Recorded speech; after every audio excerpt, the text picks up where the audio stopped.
ചിരിച്ചു നിൽക്കണു.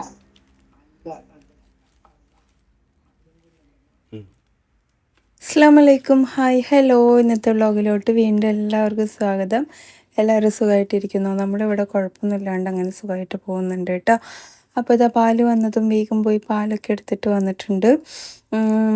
ഇന്നേക്ക് എൻ്റെ ഡയറ്റിൽ 29th ഡേ ആയിട്ടുണ്ട് കേട്ടോ. ഒരു മാസം തികഞ്ഞ് വന്നുകൊണ്ടിരിക്കുന്നുണ്ട്. നോക്കാം, എന്നെ കൊണ്ട് പറ്റുന്നു. ഞാൻ വിചാരിക്കാത്തൊരു സംഭവമാണ്. അപ്പോൾ നിങ്ങളുടെ വിശേഷങ്ങളൊക്കെ പറയൂ. നമ്മളിവിടെ കുഴപ്പമൊന്നുമില്ല, അങ്ങനെ പോകുന്നുണ്ട്. എല്ലാവരും ഉഷാറായിട്ട് വന്നുകൊണ്ടിരിക്കുന്നുണ്ട്. പതുക്കെ നോർമലായി വരുന്നുണ്ട് കേട്ടോ. അപ്പോൾ ഞാൻ എന്തായാലും ചായ വയ്ക്കാനുള്ള പുറപ്പാടിലാണ്. കുറേ കമൻസും കാര്യങ്ങളൊക്കെ വന്നിട്ടുണ്ട്. ബോയിലാക്കുന്ന ഇലക്ട്രിക് വാങ്ങിക്കൂടെ, എഗ്ഗ് ബോയിലാക്കുന്ന ഇലക്ട്രിക് വാങ്ങിക്കൂടെ? എൻ്റെ കയ്യിലുണ്ട് കേട്ടോ, പക്ഷേ എനിക്കത് തീരെ യൂസ്ഫുള്ളായിട്ട് തോന്നിയിട്ട് തന്നെയല്ല. എനിക്കൊരു പ്രൊമോഷന് വേണ്ടിയിട്ട് അയച്ചു തന്നതാണ്. പക്ഷെ ഞാൻ ഈ പറഞ്ഞ പോലെ എന്നെക്കൊണ്ടത് പ്രൊമോഷൻ ചെയ്യാൻ പറ്റൂല എന്ന് പറഞ്ഞു. കാരണം ഒട്ടും യൂസ്ഫുള്ളായിട്ട് തോന്നിയില്ല. അവരോടത് തിരിച്ചെടുക്കാൻ പറഞ്ഞിട്ട് ഇതുവരെ അവർ തിരിച്ചെടുത്തിട്ടില്ല. ഞാൻ യൂസ് ചെയ്യുന്നുമില്ല, അവിടെ കിടക്കുന്നുണ്ട് സംഭവം, എഗ് ബോയിലർ. അപ്പോൾ എന്തായാലും ഞാൻ അത് വേണ്ടാന്ന് വെച്ചേക്കുവാണ്. എനിക്കിങ്ങനെ ബോയിൽ ആക്കുന്നതിന് ഇഷ്ടം. പിന്നെ ഗ്യാസിലൊക്കെ അങ്ങനെ കുക്കിംഗ് ചെയ്ത് ശീലമുള്ളവർക്കൊക്കെ അതൊക്കെ തന്നെ പറ്റുള്ളൂ. അതിനേക്കാട്ടിലപ്പുറം എനിക്ക് ഇനി ശീലിച്ചിട്ട് വരണം കേട്ടോ. എനിക്ക് മൈക്രോവേവ് ഓവൻ, പിന്നെ അതുപോലെ തന്നെ എയർ ഫ്രയർ, ഇതിലൊന്നും കുക്ക് ചെയ്യാൻ വലിയ കംഫർട്ടൊന്നുമില്ല. എനിക്ക് ഏറ്റവും ഈസി ഗ്യാസിൽ കുക്ക് ചെയ്യാൻ തന്നെയാണ് കേട്ടോ. അങ്ങനെ ചായ എല്ലാം കൊടുത്ത ശേഷം ഞാൻ ഇന്നലത്തെ തുണികൾ ഒരുപാടുണ്ടായിരുന്നു, അതിനെയൊക്കെ ഒന്ന് എടുത്ത് വന്നിട്ടുണ്ട്. ഇനിയിപ്പോൾ ഇതെല്ലാം ഒന്ന് മടക്കിയാണ്ട് വെക്കും ഒക്കെ ചെയ്യണം കേട്ടോ. അപ്പോൾ വേഗം തുണികളിനൊക്കെ എടുത്ത് മാറ്റി വെക്കുന്നുണ്ട്. വെള്ളം ഓട്ടാൻ വേണ്ടിയിട്ട് വെള്ളം നിറയ്ക്കും കൂടെ ചെയ്യുന്നുണ്ട് കേട്ടോ. പിന്നെ സൂപ്പർ ചേച്ചി, റെസിപ്പി എല്ലാം സൂപ്പർ പറയുന്നുണ്ട്. Thank you so much. Hi Jini, hi. Hello, വിരുന്നുകാരുണ്ടല്ലോ. ഇതൊക്കെ ആരൊക്കെയാണ്? അതൊക്കെ നമ്മൾ വ്ളോഗിൽ പറഞ്ഞിട്ടുണ്ടല്ലോ മാഷേ. വ്ളോഗ് ഫുള്ളായിട്ട് കാണാണ്ട് എന്നോട് ചോദിക്കുകയാണ് അല്ലേ? ഓക്കെ. പിന്നെ സെക്കൻഡ് ഫസ്റ്റ് എന്നൊക്കെ പറഞ്ഞിട്ടുണ്ട്. ഹായ് ചേച്ചി, ഗോഡ് ബ്ലെസ് യു ഉപ്പ. ഓക്കെ, കൺഗ്രാറ്റ്സ് റിഹാൻ എന്ന് പറയുന്നുണ്ട്. Thank you so much. അപ്പോൾ ഇതാ വേഗം ഒന്ന് അടിച്ചു വാരി എടുക്കണം. ഇന്ന് എന്ത് സംസാരിക്കണം എന്ന് എനിക്കറിയാത്തൊരവസ്ഥയാണ്. ഇന്ന് എന്തെങ്കിലും ടോപ്പിക്ക് ഇടണോ? ഇന്ന് ഫസ്റ്റ് ഡേ ആണ് സ്കൂളിലത്തെ, അതുപോലെ ഹാഫ് ഡേ ആണ് കേട്ടോ. യൂണിഫോം ഒന്നും ഇട്ടിട്ടില്ല. ആശാന് യൂണിഫോം കിട്ടിയിട്ടില്ല. സ്റ്റിച്ച് ചെയ്യാൻ കൊടുക്കാൻ കുറച്ച് ടൈം എടുത്തു കേട്ടോ. ടൈമായി, അതുകൊണ്ട് കിട്ടിയിട്ടില്ല. മേ ബി നാളെ കിട്ടുമായിരിക്കും. അപ്പോൾ എന്തായാലും ഇനി അങ്ങോട്ട് നമ്മുടെ വ്ളോഗിൽ ലഞ്ച് ബോക്സ് റെസിപ്പി കാര്യങ്ങളൊക്കെ ഉൾപ്പെടുത്തിയിട്ടുള്ള വീഡിയോസൊക്കെ ഉണ്ടാവും. ഫുള്ളായിട്ട് കണ്ട് സപ്പോർട്ട് ചെയ്യണം. ഞാൻ എന്തായാലും എല്ലാവിടെയും ഒന്ന് അടിച്ചു വാരി എടുക്കുന്നുണ്ട്. എവിടെയും ചെറുതായിട്ട് ഇങ്ങനെ ഇലകളൊക്കെ ഇങ്ങനെ തെങ്ങിൻ തടത്തുനിന്ന് ഇങ്ങനെ പോന്ന് കിടക്കുന്നുണ്ട്. അപ്പോൾ ചുറ്റും ഒന്ന് അടിച്ചു കൂട്ടി എടുത്താലൊന്ന് വൃത്തിക്ക് കിടക്കുമല്ലോ എന്ന് വിചാരിച്ചിട്ട് ഇവിടേക്ക് ഒന്ന് അടിച്ചു വാരി എടുക്കുന്നുണ്ട് കേട്ടോ. അപ്പോൾ ഇനിയും നമ്മൾ കുറച്ചും കൂടെ ഒന്ന് വെയിറ്റ് ലോസ് ചെയ്യാനുണ്ട്. അതിനുശേഷം ഞാൻ വ്ളോഗിൽ എന്നും പഴയ പോലെ അങ്ങനെ കാണിക്കാമെന്ന് വിചാരിച്ചിട്ടാണ്. ബിക്കോസ് നിങ്ങൾക്കൊരു ചേഞ്ചെങ്കിലും ഫീൽ ചെയ്യണ്ടേ എന്ന് വിചാരിച്ചിട്ട്. അപ്പോൾ ഇന്നലെ ഉണ്ടാക്കിയ ഇടിയപ്പം കുറച്ച് ബാക്കി ഉണ്ടായിരുന്നു, അതിനൊന്ന് ഹീറ്റ് ചെയ്യാൻ വേണ്ടി വെച്ചു. ഇടിയപ്പം ഒന്നും ഞാൻ ബാക്കി വന്നു എന്ന് പറഞ്ഞിട്ട് ഒരിക്കലും കളയൂല. കാരണം അത്രയും ഇഷ്ടമാണ് ഇവിടെ എല്ലാവർക്കും. പിന്നെ നമ്മൾ കഷ്ടപ്പെട്ട് ഉണ്ടാക്കുന്നതല്ലേ, പഴയ പോലെ കഷ്ടപ്പാടില്ലെങ്കിലും ഇടിയപ്പം എന്ന് പറയുമ്പോൾ അപ്പോൾ ഞാൻ അതൊന്നും കളയില്ല കേട്ടോ. പത്തിരി ആണെങ്കിലും ഇടിയപ്പമാണെന്നൊന്നും കളയില്ല. ഇഡ്ഡലിയൊക്കെ ബാക്കി വന്നാൽ പിന്നെയും ചിലപ്പോൾ കളയുകയൊക്കെ ചെയ്യും കേട്ടോ. കാരണം അത് ചൂടാക്കിയിട്ട് കഴിക്കാൻ വലിയ താല്പര്യം ആർക്കും ഇല്ലാത്തതുകൊണ്ടാണ്. അപ്പോൾ എനിക്കുള്ള ഇടിയപ്പം ഒന്ന് എടുത്ത് അതിലോട്ട് ഇച്ചിരി കറിയൊക്കെ ഒന്ന് ഒഴിച്ചു. നമ്മൾ കോഴിയും ഉരുളക്കിഴങ്ങൊക്കെ ഇട്ടിട്ടുള്ള കുറുമയാണ് കേട്ടോ ഉണ്ടാക്കിയിട്ടുണ്ടായിരുന്നത്. അതിൻ്റെ വീഡിയോ ഞാൻ ഇന്നലത്തെ വ്ളോഗിൽ അപ്ലോഡ് ചെയ്തിട്ടുണ്ട്.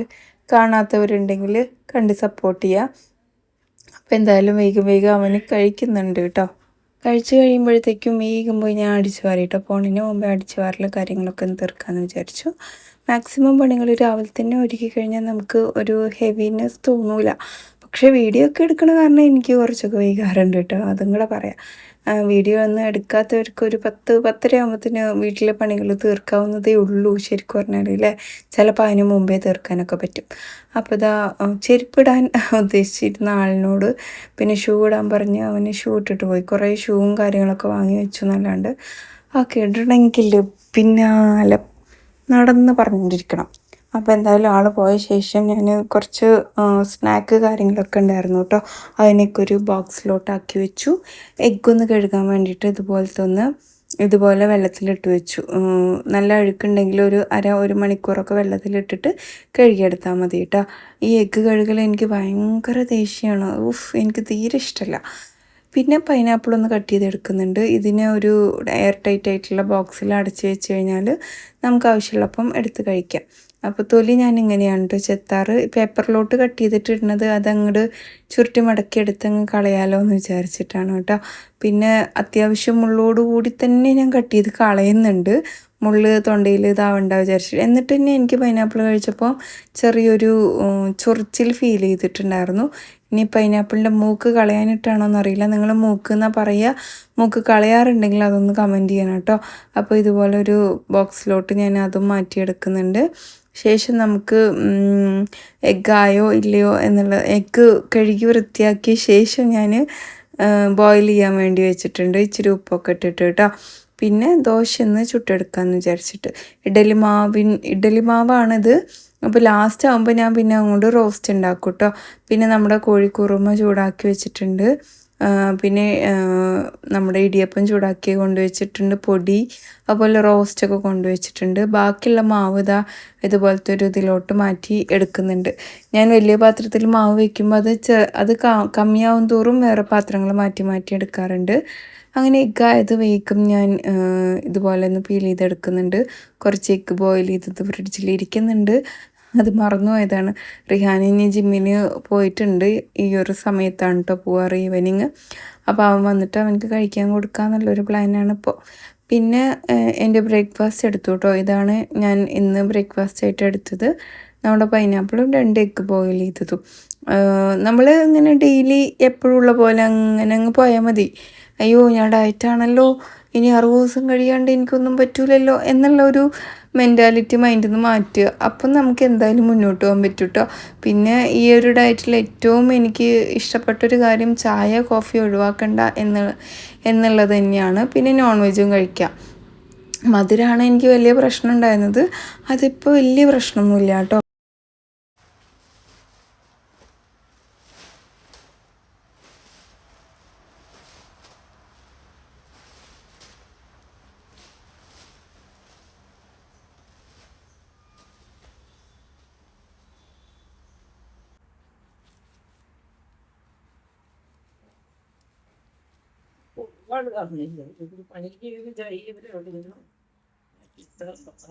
മിനിറ്റ് വിളിച്ചാ മതി.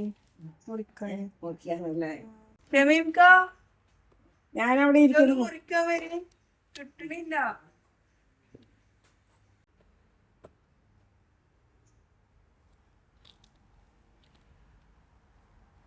കൈ പോണ്ട.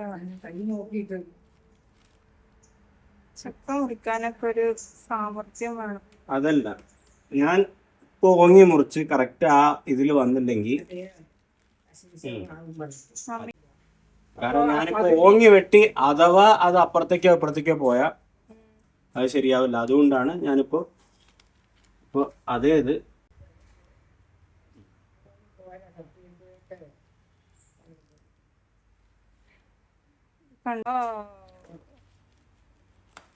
പഴിച്ചിട്ടില്ലേ പഠിച്ചവനെ. അവിടെ വെച്ചിട്ട് ഓരോ കഷ്ണമായിട്ട് കൊണ്ടുപോയി അത് വെച്ചാൽ മതി. ഓരോ കഷ്ണമായിട്ട് കൊണ്ടുപോയി അവിടെ അങ്ങനെ എടുത്ത് വെക്കുക. ഇതും അതിന്റെ അത്ര പോലും ആവുന്നില്ല. മണം വന്നല്ലോ. മണം വന്നു. പിന്നെ അല്ല, ഒരു മണമുണ്ട്.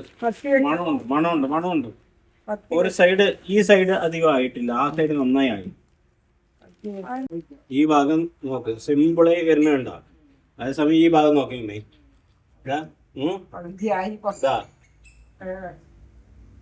ആധുനിക അനുസരിച്ച്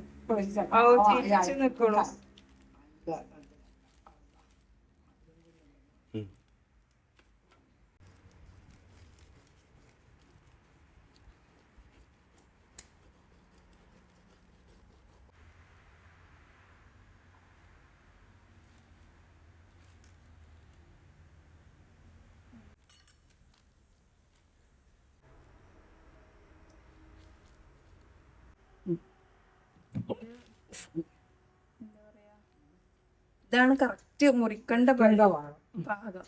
നമ്മളെപ്പോഴും കുറച്ചും കൂടി ആവും. ഇതിപ്പോ അത്ര വൃത്തി വെച്ച ഇവൻ പോകുമല്ലോ പറഞ്ഞിട്ടാണ് അതിന് മുമ്പ്. ഏതെങ്കിലും ഒരു ചക്ക. അതെ, നല്ല മധുരവും ഉണ്ട്. നല്ല ടേസ്റ്റ് ഉണ്ട്. വെള്ളം ഇറങ്ങാത്ത ചക്കയല്ലേ. ഇന്നത്തെ കുഞ്ഞോ ഇന്ന റേഡിയേഷൻ അത്താക്ക് കൂടി ചക്ക കൊതിയാണ്. ഈ പെണ്ണുമാര് പണ്ട് മുതലേ വലിച്ച് റെഡിയാക്കി വലിയ കാര്യമൊക്കെ അടിക്കണം. ഞാൻ കഷ്ണം അങ്ങനെ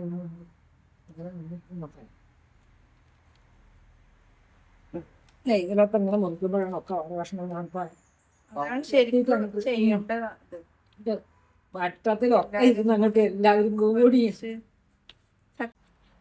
ഞാൻ ഒരു കടല വീട്ടുണ്ട്, പച്ചക്കടല വറുത്തിട്ടോ പൊഴിഞ്ഞിട്ടോ. അപ്പോൾ ഇപ്പം നിങ്ങൾ കണ്ടത് നമ്മുടെ ചക്ക മുറിക്കൽ അപാരതയായിരുന്നു കേട്ടോ. പച്ച ചക്കനെ ഇട്ട് വെട്ടി വെട്ടി മുറിച്ചാൽ കിട്ടുമോ, അങ്ങനെ പല കാര്യങ്ങളും സംസാരിച്ചുകൊണ്ട് നമ്മളിങ്ങനെ ചക്കയൊക്കെ നന്നാക്കി. പണ്ട് ചക്ക കഴിച്ചിരുന്നതും ഇതുപോലെ വെട്ടി ഓരോരോ എന്താ പറയുക, ഓരോരോ പീസ് അങ്ങോട്ട് എല്ലാവർക്കും തരും. അവനവൻ്റെ ചക്ക ഇതുപോലെ പൊളിച്ചെടുക്കുക, പീസ് കേട്ടോ, പൊളിച്ച് അതിനെടുക്കുക, കുരു കളയുക, ചവണി കളയുക, എന്നിട്ട് അതിന് കഴിക്കുക. ആ ചക്കപ്പണി അവിടത്തോടെ കഴിയും. ഇത് ഇപ്പം അത്ര ചക്ക കഴിക്കാനൊന്നും ആളുമില്ല, പിന്നെ മുറിച്ച ഉടനെ ഒന്നും കഴിക്കാനും വയ്ക്കില്ല. മുറിക്കുമ്പോൾ ഞാനൊക്കെ 1, 2, 3 പീസൊക്കെ കഴിക്കുന്നല്ലാണ്ട് ഒരുപാടൊന്നും കഴിക്കില്ല. പിന്നെ ഫ്രിഡ്ജിൽ വെച്ചിട്ട് പതുക്കെയാണ് കഴിക്കുക. ഫ്രിഡ്ജിൽ വെക്കുമ്പോൾ പ്രത്യേകം ശ്രദ്ധിക്കേണ്ട എന്താ പറഞ്ഞാൽ എയർ ടൈറ്റ് ആയിട്ടുള്ള പാത്രത്തിൽ തന്നെ വെക്കണം. അല്ലെങ്കിൽ ഫ്രിഡ്ജിൽ എന്ത് സാധനം വെച്ചാലും അതിനൊക്കെ ചക്കമണം ഉണ്ടാവും. ഈവൻ മുട്ടയിൽ പോലും ഉണ്ടാവും കേട്ടോ. അപ്പോൾ അത് ശ്രദ്ധിക്കുക. അപ്പോൾ പണ്ടത്തെ കുറേ കാര്യങ്ങളൊക്കെ സംസാരിച്ചു. എനിക്ക് പിന്നെ കൂഴച്ചക്ക ഇഷ്ടമല്ല. അവിടെ എന്താ പറയുക ആ ചക്കയ്ക്ക് നമ്മുടെ നാട്ടിൽ? അയ്യോ കിട്ടുന്നില്ല. ഒരുമാതിരി തൊണ്ടയിൽ അടയുന്ന ചക്കയില്ലേ, ആ ചക്ക പേര് ഒന്ന് അറിയെങ്കിൽ ഒന്ന് കമൻറ്റ് ചെയ്യണേ. അപ്പോൾ നമ്മൾ ചക്ക മുറിച്ച് ഞാനിതുപോലെ 2 ബോക്സിലാക്കിയിട്ട് ഫ്രിഡ്ജിൽ വെച്ചിട്ടുണ്ട്. തണുത്ത് കഴിഞ്ഞിട്ട് ചക്ക കഴിക്കുമ്പോൾ ഒരു സ്പെഷ്യൽ മധുരമായിരിക്കും കേട്ടോ. അങ്ങനെ എക്സ്പീരിയൻസ് ഉള്ളവരൊന്ന് കമൻറ്റ് ചെയ്യുക. പിന്നെ ഞങ്ങളുടെ ഇത് ഫസ്റ്റ് ചക്കയാണ്. ഇതിന് മുമ്പ് ഒരു ചക്ക ഉണ്ടായിരുന്നു, വീട്ടിൽ നിന്ന് കൊണ്ടുവന്നിരുന്നു, ഒരു കുഞ്ഞു ചക്ക കേട്ടോ. കുറേ മുന്നേ കഴിച്ചതാണ്. പിന്നെ ഇത് ഇന്നലെ ഉമ്മ വന്നപ്പം നമുക്ക് ഒലിയത്തിറച്ചി കുക്ക് ചെയ്ത് വെച്ചിട്ടുണ്ടായിരുന്നു. അതിന് കുറച്ച് എടുത്തിട്ട് വന്നാൽ കേട്ടോ. ഇവിടെ ഉണ്ട് 2 കിലോ, പക്ഷെ ഞാനത് കുക്ക് ചെയ്തിട്ടില്ല, ഫ്രീസറിൽ വെച്ചേക്കുവാണ്. അപ്പോൾ ഇത് കുക്ക് ചെയ്തത് കിട്ടിയപ്പോൾ ഞാൻ ഇന്ന് വെച്ചില്ല. നന്നായിട്ടൊന്ന് ഫ്രൈ ആക്കി ഇച്ചിരി പെപ്പറും ഉപ്പും അതുപോലെ കറിവേപ്പിലൊക്കെ ഒന്ന് ഇട്ട് കൊടുക്കുക മാത്രമേ ചെയ്തുള്ളൂ. പച്ചമുളക് വേണമെങ്കിൽ അങ്ങനെയും ചേർത്ത് കൊടുക്കുക. ഒരുപാട് മസാലകളൊന്നും ഞാൻ ചെയ്തിട്ടില്ല. ഇങ്ങനെ കഴിക്കാനും നല്ല ടേസ്റ്റ് ഉണ്ടായിരുന്നു കേട്ടോ. ഒന്നുകൂടെ ഒന്ന് കരിച്ച് മുരിച്ച് എടുത്തു കഴിഞ്ഞാൽ സൂപ്പറായിരിക്കും കേട്ടോ. പിന്നെ ഞാനൊരു ചിക്കൻ ഫ്രൈൻ്റെ റെസിപ്പിയും കൂടി ഇതിൽ ജസ്റ്റ് ഒന്ന് കാണിച്ചിട്ടുണ്ട്. ഇന്നലത്തെ നമ്മുടെ എന്തൊക്കെയാണ് പറയുന്നത്, ഇന്നലത്തെ നമ്മുടെ വീഡിയോയിൽ കാണിച്ചതാണ് കേട്ടോ. നാക്ക് കുളുക്കി പോകുന്നു ഇത് പറഞ്ഞപ്പോഴാണ് ഞാൻ എന്തോ പറയുമ്പോൾ നാക്കുളുക്കുന്നു എന്ന് പറഞ്ഞിട്ടൊരു കമൻറ്റ് കണ്ടായിരുന്നു കേട്ടോ. പിന്നെ നമ്മുടെ FBയിലൊക്കെ വല്ല കമൻറ്റും ഉണ്ടോ എന്നുള്ളതൊന്ന് നോക്കിയാലോ. എന്തായാലും ഞാൻ ഇതിൻ്റെ റെസിപ്പി ഇതിൽ പറയുന്നില്ല, ഞാൻ നേരത്തെ പറഞ്ഞതുകൊണ്ട്. ഇനി ഷോർട്ട് വീഡിയോ ഞാൻ ചെയ്യാം കേട്ടോ അതിൻ്റെ. അപ്പോൾ എന്തായിരുന്നു എന്ന് ഞാൻ ഒന്നുകൂടെ നോക്കട്ടെ. വീടിൻ്റെ സൈഡിൽ ഷോപ്പ് ഉണ്ടോയെന്ന്. സൈഡിൽ ഷോപ്പില്ല, ഫ്രണ്ടിലുണ്ട് കേട്ടോ. Super video. Cooking super. അനിയത്തി വന്നില്ല, അനിയത്തിയാണ് വന്നത്, താത്ത വന്നിട്ടുണ്ടായിരുന്നില്ല, നേരത്തെ വന്നു പോയി. പിന്നെ സൂപ്പർ. ഞാൻ കോയമ്പത്തൂർ പോകുമ്പോൾ കുറേ നോക്കി വീട് കാണാൻ പറ്റിയില്ല എന്ന് പറഞ്ഞു. അങ്ങനെ പെട്ടെന്നൊന്നും കാണാനൊന്നും പറ്റൂല കേട്ടോ. ഇനിയിപ്പോൾ ഇവിടെയൊക്കെ ഇറങ്ങിയാണ്ട് ചോദിക്കേണ്ടി വരും കേട്ടോ. പിന്നെ നല്ലത് സൂപ്പർ വീഡിയോ എന്നൊക്കെ പറഞ്ഞ് കുറേ കമൻ്റ് ഉണ്ട്. Thank you so much. അങ്ങനെ നമ്മൾ കുറേ സംസാരിച്ച് ഇന്നത്തെ നമ്മുടെ വീഡിയോ ഏകദേശമൊക്കെ കഴിയാനായിട്ടുണ്ട്. നിങ്ങൾക്ക് ഇഷ്ടമായിച്ചാൽ ലൈക്ക് ചെയ്യാനും ഷെയർ ചെയ്യാനും സപ്പോർട്ട് ചെയ്യാനൊന്നും മറക്കരുത്. മറ്റൊരു വീഡിയോയിൽ കാണാം. അതുവരേക്കും എല്ലാവർക്കും bye. It's me Jini from Palakkad. നമ്മുടെ യൂട്യൂബ് ചാനൽ സപ്പോർട്ട് ചെയ്യുക, ഇൻസ്റ്റയും FB ഒക്കെ സപ്പോർട്ട് ചെയ്ത് എല്ലാവർക്കും നന്ദി. ഇനിയും നിങ്ങളുടെ സപ്പോർട്ട് ഒരുപാട് പ്രതീക്ഷിക്കുന്നുണ്ട്. അതുപോലെ തന്നെ നമ്മുടെ സിമ്പിൾ റെസിപ്പികളൊക്കെ ഉണ്ടാക്കി നോക്കണം. പിന്നെ ഹെവി റെസിപ്പികൾ എനിക്ക് ഉണ്ടാക്കാൻ അറിയാനിട്ടല്ല, പക്ഷേ എല്ലാവർക്കും കിട്ടുന്ന ഐറ്റംസുകളൊക്കെ വീട്ടിലൊക്കെ ഉണ്ടാക്കുന്ന ഐറ്റംസൊക്കെ മതിയല്ലോ എന്നും പറഞ്ഞിട്ടാണ് ഞാൻ അതിലോട്ടൊന്നും അധികം ഫോക്കസ് ചെയ്യാത്തത് കേട്ടോ. ഇനി ഭാവിയിലൊക്കെ ചെയ്യാൻ പറ്റുകയാണെങ്കിൽ ചെയ്യാം. അപ്പോൾ ഇത്രയൊക്കെ തന്നെ ഉള്ളൂ എൻ്റെ വീഡിയോ. നിങ്ങൾക്ക് ഇഷ്ടമാണെങ്കിൽ ലൈക്ക് ചെയ്യുക, ഷെയർ ചെയ്യുക, കമൻറ്റ് ചെയ്യുക. എല്ലാവർക്കും bye. Take care. Have a nice day.